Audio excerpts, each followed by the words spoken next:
Good evening, everybody. I'm Dr. Girish Juneja. I've been here in Western Michigan for almost 20 years and working with patients in the community like you um, in Big Rapids area, Grand Rapids area, Canadian Lakes, Reed City, and surrounding areas. And this is very weird and crazy times and difficult times for some families. And so we are organizing this virtual seminar. We will have a good education session today. I'm going to show you a few things, what we are doing here and how some of you may already be aware of this, but it may be more information. And for you and some of your friends and family members, this is something which you can understand and know that these things are available, because a lot of people don't even have any education understandings that these things are available and can really help people.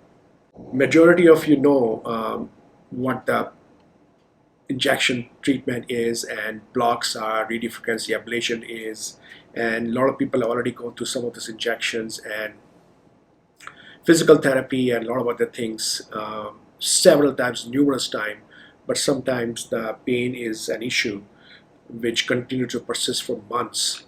The chronic pain, by definition, is a pain which persists for more than 6 months. Some people say 3 months. Now, if people have pain, they fall down, they have pain, excruciating pain for a few hours, maybe lasting for 1 or 2 days. There's swelling of the joints, and that place looks red. And slowly, over a few days, things settle down, and pain gets better and better. And by the end of a week or 2 weeks, the pain settles down, and by the end of 1 month or so, you don't even know there was any pain. And that is acute pain. And we all have suffered that acute pain where we fall down, kids fall down, they get up and walk again. So anything which is short-lived may be very severe, but goes away is acute pain. The number is 3 months to 6 months. Now, what happens after 6 months? Why this pain becomes chronic? Because what happens is that there are memory cells in our brain, in our body, in our spine, in our nervous system, which continue to get bombarded by this pain stimulation, and they start having memory. They just don't go away. They continue to persist at some level of pain all the time. Sometimes you may not be even doing anything and still be in pain, and that kind of pain becomes chronic. And all these things can be exacerbated by any other injuries at time, if you have any surgeries done, or any trauma, fall. All these things can aggravate the pain and make it really bad and severe period. And then also some of you may have experienced that you have gone through surgical interventions and surgeries have helped and improve your pain for a short period of time, for a few months, and then pain comes back. And then again it's become failed spine pain or failed back syndrome, and that is one really a chronic entity which you all have come across, and therapies for that. And I also believe that some of you may also know what a spinal neurostimulator is. A conventional epidural spinal stimulator is a device where you put electrodes in the epidural space of the spine where all these messages are going up to the brain, and this is the process of somehow not having these messages of pain going to your brain so that you don't feel the pain in the same intensity. And I will touch that a little bit, but I will be focusing on something really innovative. And for that, I would like to go to one slide which I show, which will explain things a little more. The science has progressed at this point in time to a point that our entire body has been mapped, just like the whole country of USA has been mapped, every county, every city, every state, and there are outlines which show this is what. And exactly, if you look at this picture, our entire body is mapped. Mapped in the sense that we know if I touch at your shoulder area, I know that this is the area where some nerve from your cervical spine is supplying the pain, sensation, and strength to that area, and most likely that is coming from C6. C means cervical, that is neck. and T means thoracic, that is in the mid back, and L means lumbar, which is the lower back, and S means sacral. And there are 5 lumbar nerves, there are 5 sacral nerves, there are 12 thoracic nerves, there are 8 cervical nerves, and there are also cranial nerves on the face which are also there.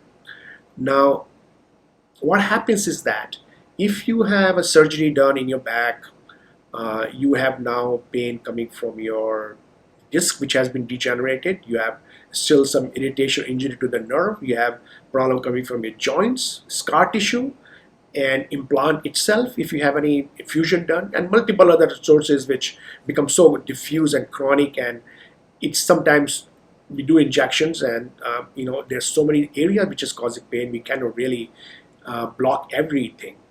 Now, if you have a pain, let's say for example in your foot, let's say on your right foot, right and ankle foot, you have sprained that foot in the beginning, there was a swelling and you found out there was a fracture, you put a cast and the fracture healed but the pain never went away. Or you may have a pain in your knee which it was swelling and your arthritis, and arthritis progressively got worsened, and you had seen an orthopedic surgeon, he did the arthroscopic surgery to clean your knee joint, you got better a little bit for a while but that pain goes back, and then you have swelling in your knee, you could not put weight on your knee, and then you went back to your orthopedic surgeon, he said, you know what, let me do some shots or and all those things, wait, you gone to physical therapy, and then he may have done, okay, it's time for you to get a new knee joint because your old joint is not working as good, is all worn out.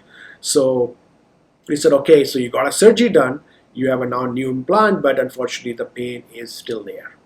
Now you go back to surgeon, you say, you know what, everything looks good to me, all the system looks good to me, I don't know why you're in pain, but you are in pain, you are severe pain, you cannot put weight on it, you cannot put your knee, you bend your knee on it, and now you are going to a family doctor or a pain clinic like us or any other, and now you're taking narcotic medications, and you're taking narcotics, other medications, you're still limited, you are kind of now looking at the bottle when that next pill is, and how to go and what to do, and all your social life, your family revolves around that bottle, and life is going on. And we see this kind of scenario picture every day in our clinic. This is what we do. And a lot of times we can't do anything much. I mean, we look at the knee and say, I don't know what else I can do. And some of these people, we have done some conventional spinal neurostimulators, and they do help the back, they do help the nerve, but just a very localized area of your body, just like ankle, your knee, your hips, and certain part of your even thoracic spine or abdomen or pelvic area, vaginal area. We are not able to do too much with the conventional spinal neurostimulators. We can put the needle and block the nerves around it, but it's sometimes short term and not as good. So DRG therapy, which I want to talk about a little bit about now, is by definition is dorsal root ganglion. If you look at the spinal nerves, every part of the body, as I said, is mapped. So for example, in this picture, you will see that there's on the left foot, there is L5 written on the front part of the foot. That L5 nerve carries the message of pain all the way up to your spine at the L5 level. So now the information is there. Now this information has to reach your brain, in the frontal part of your brain, which is the front of the brain. That information has to go through your spinal cord up there. If the information does not go there, you will not feel any pain. The whole idea is how to modulate that information going up to your brain. If the information reaches your brain, that information in your brain will be processed, and rest of your brain is going to contribute to that problem. Okay, I have this foot which is hurting, what to do about it? And this information is processed, and that decision comes out from your brain that, you know what, that foot deserves to be hurting. So that information comes back from the frontal lobe through the spinal cord, from the front part of the spinal cord, comes back into the foot, all the way down from the nerves to the foot, and that foot starts hurting. So it's almost like a circuit And this circuit has to be formed and completed in order for you to feel the pain. If I am blocking a nerve, I'm blocking that message of pain going to your brain. That's what the blocking of the nerve means. And if I block the nerve successfully, you feel reduction of pain in your foot, if that's the nerve is which I'm blocking. If a surgeon wants to do a surgery, he's also trying to work on this circuit. He's trying to take that pain away from whatever is causing the pain, remove that area so that you don't feel pain and the message from that area does not go to your brain anymore. If you take pain medication, it's not working on your foot, it's working mostly on your brain. All the narcotic medication are centrally working medication. They're tricking your brain to tell you, you know what, when the pain information comes to you, don't care about it. But the brain gets smarter, and then you have to give more medication to trick the brain more. And then brain says at some point in time, no, and then you give more medication, and the point reaches where the medication doesn't work. And that's why the need for increasing the dose of pain medication is there. You want to take care of the medications and pain with the medications, but what happens is that when we escalate the doses, the side effects of this medication to rest of your body also escalate. Now these medications are being working on your brain and they work in the nervous system, in the neurotransmitters. So entire body system is affected by these narcotics, directly or indirectly. You may not know what is happening, but entire system is different. And so the circuit is the key, how to break the circuit. Now, we can break the circuit, as I mentioned, by giving nerve blocks and removing that by surgery or giving medications. But also, we found out that we can also break this circuit by somehow putting some electrodes. This electrodes has been ongoing for the last 50 years on the posterior column of the spine, where all the information is a road where all the information is going to your brain. So you try to block it there. Different theories are there how it blocks. So we're not going to go into the detail of that. But at the time, just assume that information which goes to your brain by using this electrodes is modulated, and the information reaches the brain is much less. Now we have really very big difficulty in trying to provide therapy to the localized area. I have patients who have miserable with peripheral neuropathy. They cannot even put their foot on the ground. They cannot even put the sock. And the nerve pain is so bad in their foot or their ankles that they cannot even sleep at night. They have been loaded with all this gabapentin as Lyrica, but still nothing seems to be helping. They're miserable. We have done conventional spinal neurostimulators on them, and that does reduce pain 40-50% times, but sometimes it's not. I have patients who are, as I said, chronic knee pain with multiple surgeries, chronic foot and ankle pain, multiple surgeries. They have had hips replacement and still there's a lot of pain. They have a nerve pain because of RSD, because of some type of trauma which triggers your sympathetic system that causes you severe pain. That almost makes your that part of the body functionless. You can have a pain where there can be vaginal pain, there can be perineal pain because of surgery or any other trauma, or for dysfunctional nervous system. There can be pain in your abdomen because of multiple surgeries which you have. There can be pain in your rib area where there is fracture or injury which has caused pain there. DRG most of the time is with the injuries waist and below. We are not doing too much with the neck and facial pain at this point in time, but surely that probably is going to accelerate in that direction as well.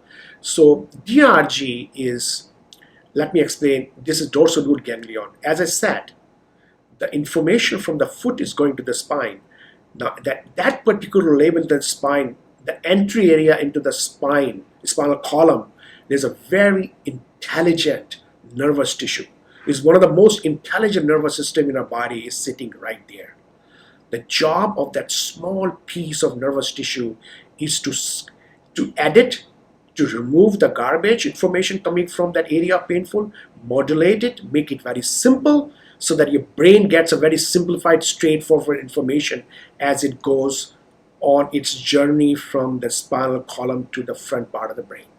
And that is such a crucial function, very, very intelligent part of the body. And that's called dorsal root ganglion. It's a small area, little bulge in the end of the nerve or the root of the nerve just before it joins the spinal column.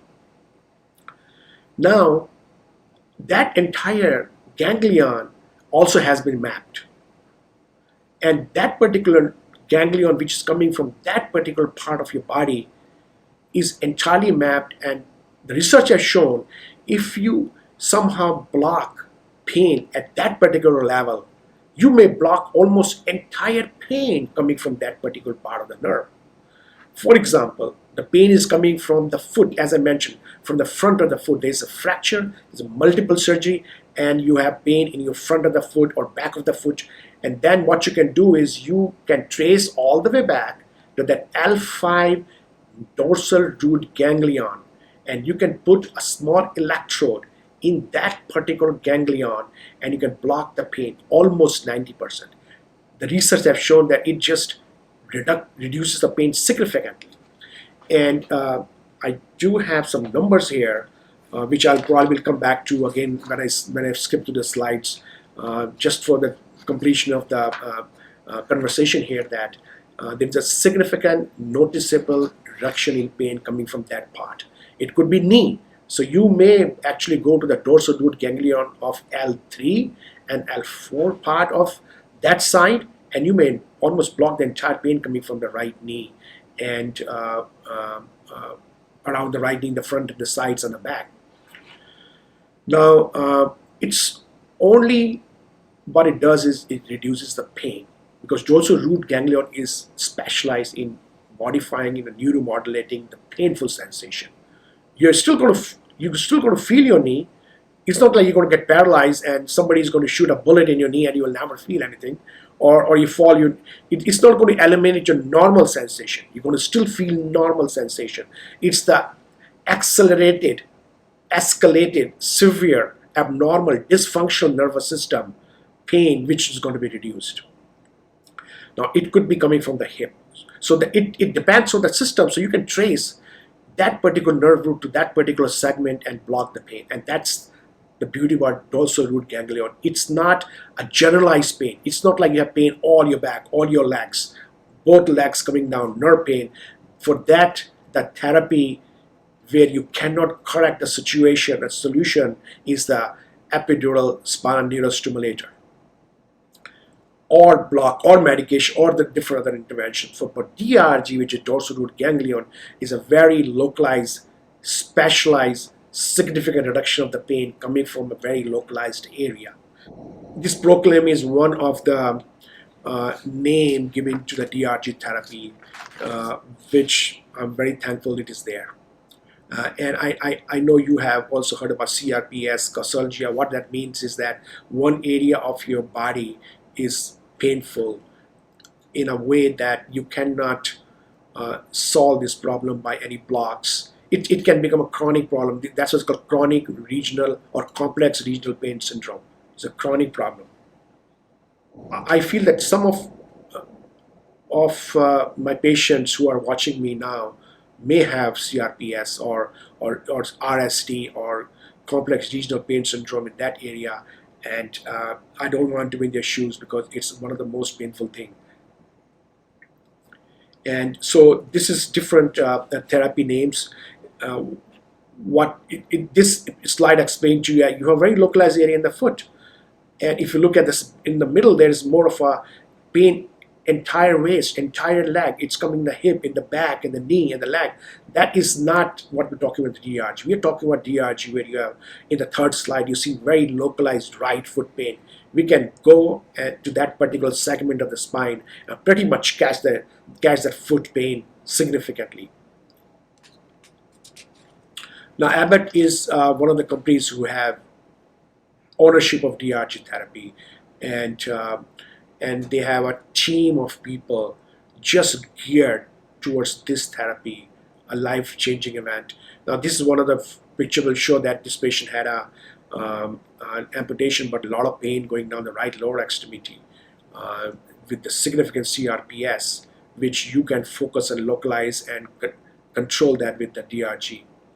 Now with any other spinal neurostimulator trial, this DRG therapy also has, I think the great thing about it is that you actually can get this therapy to try for 7 to 8 days, where you have these electrodes, and these electrodes will be exactly where it will be if put in a permanent implant system, where you will be able to experience the significant reduction in your pain right away and see whether this is something which blocks your pain significantly enough or not. And after 7 days, the leads have to be removed anyway. But if they're successful, then we can always put a new leads and put a small battery in our system. Now this battery is long-term battery, is not going to be something you'll be changing every 1 or 2 or 3 years, because the dorsal root ganglion is such a sensitive nerve tissue that the energy which it requires to control the pain is minuscule. So the same amount of battery can last 10 years or more. So this is a long-term intervention. Number one, you can take a trial first, and then if this works for you, you can and then get an implant. The difference in the trial and the implant is that you have a battery implanted in your body, and there's nothing outside your body. During the trial period, you do have a leads outside, and there's a dressing on top, which is a temporary leads and has to be removed after 7 days. But both of these therapies, trial and the permanent, are still reversible process. Tomorrow you want to, for any reason, want to remove it, you can just remove it, pull it out as if nothing has been done. So there's no surgical intervention per se. There's no cutting open of any spinal element, or for that matter, doing anything to any prior surgery which has been done. So there's no modification or any type of manipulation of the spine at all. It is used to the natural space which you have in the spine. Use that space to navigate the electrode into the dorsal root ganglion. It's a very specialized technique. So it can be done only few centers. Somebody from some of the studies which we have shown that there's a reduction of an average pain of almost 81.4% at 12 months. So if you have a spinal surgery done and there's a 50% reduction in the pain that lasts for 2 years, that particular spinal surgery is considered to be 100% successful. But I'm talking about significant reduction in pain of that particular area, 81% more for 12 months. And the data has shown, these are real data, has shown that 86% of the patients at 12 months have significant relief of. Now this is just to show you the size of how big the battery is. This is one of the things you see, there's an iPad and there's a phone, and you compare that phone and look at the size of the battery here, and that's a battery which goes just under your skin in a pocket, in a side where it doesn't bother you too much. You want to lay down on the right side, left side of the back, so it can be put wherever your body preference is, how you lay down, how you sleep. And 10 years later, the battery is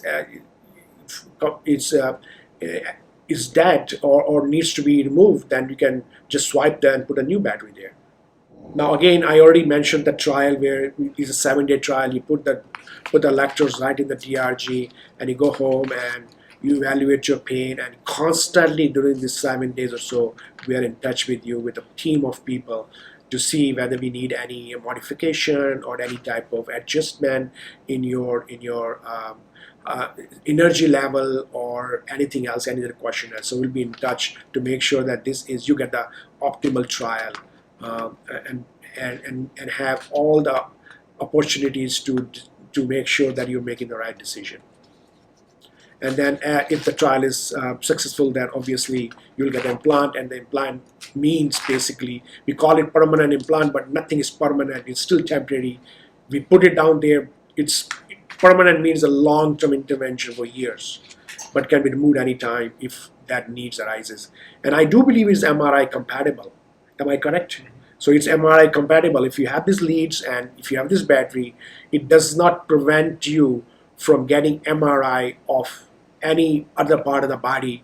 Let's say you have injury in your other part of the body. For any reason you want to get MRI, you should not be able to have any problem in that regard.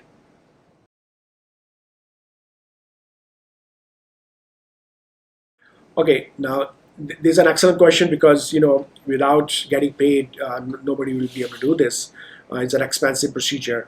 Uh, Now, for all the diagnosis which I said, all the injury which I said, this is a covered benefit for, I believe, most of the insurance which I deal with. That's Medicare, Blue Cross Blue Shields, Priority Health, Cigna, Aetna, uh, even Medicaid, and I don't even know what are the names of our insurance. So pretty much, I have not come across any insurance which I have any problem in getting covered. This is a standard of treatment. If that answers your question. They may be your out-of-pocket expense if if you have a coverage of 80% or 90% and 10% is your deductible or your portion that you might be responsible for it. Otherwise, this is the covered benefit for these codes, and the CPT codes are the covered benefit at a standard of the treatment.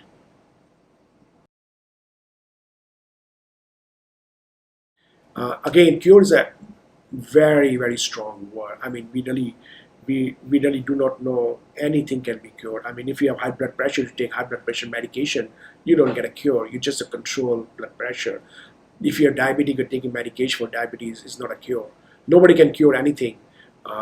But what I can tell you that it's pretty close to significant reduction in the pain. And again, nothing is 100% for anybody or everybody. I think something which we have a trial to see whether this is really a therapy for you. And let me also clarify one more important point. It is not a first line of treatment.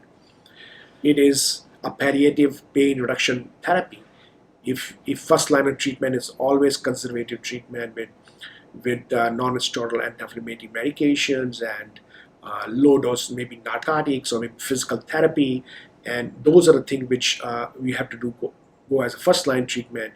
And I will say narcotics is no more a first line treatment; it's actually second or third line treatment now. So you can always try some injection and change in lifestyle and a lot of other things, and the pain persists. Then you can use some medication, and then obviously we need to make sure whatever is causing you pain can be removed. That let's say there's a spur sitting on the nerve, maybe can we remove the spur, which takes care of the problem. You have a severe spinal stenosis, which can be deep pressure can be removed, maybe that can be done. Maybe you have some problem which can be cured, or at least can be significantly removed by a surgical intervention. We definitely need to make sure no corrective surgical intervention can be done to resolve your problem. And after that, if you have done whatever corrective surgical intervention which could be done or have already done, and pain still persists, options are limited, and you have now option to continue to take this narcotic medication which really doesn't work, or there are no other options. And this is the therapy at the end of the loop, which looks like to me should have been the first line treatment, but you have to try all the first line treatment, and this is that palliative treatment at the end of the thing where you have to you're running out of options, and this is the treatment. Just to clarify, definitely is not the first line. If you have pain and you want to get neuromodulation but you're not tried physical therapy, I think you need to first go through the first line treatment. And will I be able to reduce my pain medication? That is absolutely a goal, because we now know in my practice for last 22, 25 years or more that the pain medication really does not solve the problem. It gets people into problem and significant side effects in long term, and I do everything possible to de-escalate their pain medication if possible. And the goal for this is also to reduce your pain medication significantly. And what is the difference between traditional neurostimulation and the DRG neurostimulation system? And I think I touched this point earlier. If you have pain coming from multiple areas, then you get a traditional neurostimulator. But if you're talking about very discrete, localized, severe pain with failed conservative and failed surgical intervention, and has a chronic pain persisting, debilitating, and has affected your life and quality of life, it is then you will be going with a DRG neurostimulator for that particular localized area. But if it is diffused, you have, let's say you have knee pain, which is bad, but also back pain. So I will recommend that we should do a traditional neurostimulator first to see that controls majority of the pain area. As far the restriction goes, now this is a technique where you actually create a loop inside your spine. So the migration of these leads are very minimal. I have done, tens of these procedures. Have never had any migration of any leads. Obviously, 4 to 5 weeks after the surgery, you want to make sure that you are doing less aggressive interventions or activities to let the area heal, and after that you can slowly increase your activity. And also, if you want to connect with us, this is the number we can write, 231-629-4719, and for any you want to talk about this particular therapy or any other therapy, and more information about it, just contact this number. And we have a lot of information on our website as well. If you can write this phone number here, we can give more information and send you to see whether there's something right for you or not. If there's any modification of this program or anything need to be added on, and any type of feedback is going to be also very appreciated. This is the first time for us. Thank you, everybody.